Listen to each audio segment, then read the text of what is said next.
உயிர்த்த ஞாயிறு தாக்குதல் விசாரணைகளுக்கு முட்டுக்கட்டை போட வேண்டாம், அருட்தந்தை சிரில் காமினி கோரிக்கை.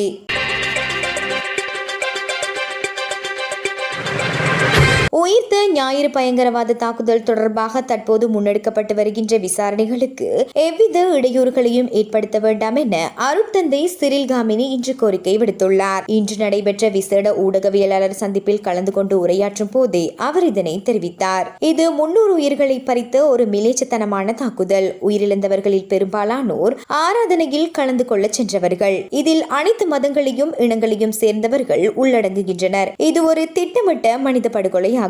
இந்த தாக்குதலின் பின்னணியில் உள்ள உண்மைகளை கண்டறிவது என்பது இந்நாட்டின் சட்டம் சரியாக செயல்படுகிறது என்பதை உறுதிப்படுத்தும் ஒரு செயலாகும். அவ்வாறு உண்மை கண்டறியப்படாவிட்டால் குற்றம் செய்துவிட்டு தப்பித்து விடலாம் என்ற அச்சமற்ற நிலை உருவாகும். இதனை எம்மால் ஏற்றுக்கொள்ள முடியாது. குற்றப்புலனாய்வு திணைக்களம் தற்போது முன்னெடுக்கும் கைது நடவடிக்கைகள் மற்றும் விசாரணைகளுக்கு பல்வேறு வியாக்கியானங்களை கொடுப்பவர்களின் பின்னணியில் உள்ள அரசியல் நிகழ்ச்சி நிரல் என்னவென்பது புரிகின்றது. இதனை அரசியலாக்க வேண்டிய அவசியம் இல்லை. இது ஒரு சுயாதீனமான விசாரணை. அதனை சுதந்திரமாக செய்ய அனுமதிக்க வேண்டும். இந்த விசாரணைகளை குலைக்க முயற்சிப்பது என்பது இத்தாக்குதலில் உயிரிழந்த மற்றும் அங்கவீனமுற்ற பாதிக்கப்பட்ட மக்களுக்கு செய்யப்படும் பாரிய அநீதியாகும். எனவே அனைவரும் பொறுப்புடன் இருந்து இந்த விசாரணைகள் தடையின்றி முன்னெடுப்பதற்கு ஒத்துழைக்க வேண்டும். அனைவரும் பேசிக்கொள்ளும் அரசியல் சதி இதில் இருந்ததா? அப்படி இருந்தால் அதனை செய்தது யார்?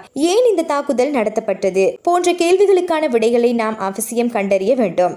இதற்கு எவராவது முட்டுக்கட்டை போட்டால் அது பாதிக்கப்பட்டவர்களுக்கு எதிராக செயற்படும் மற்றும் ஒரு குற்றமாகும் எனவும் தெரிவித்தார்.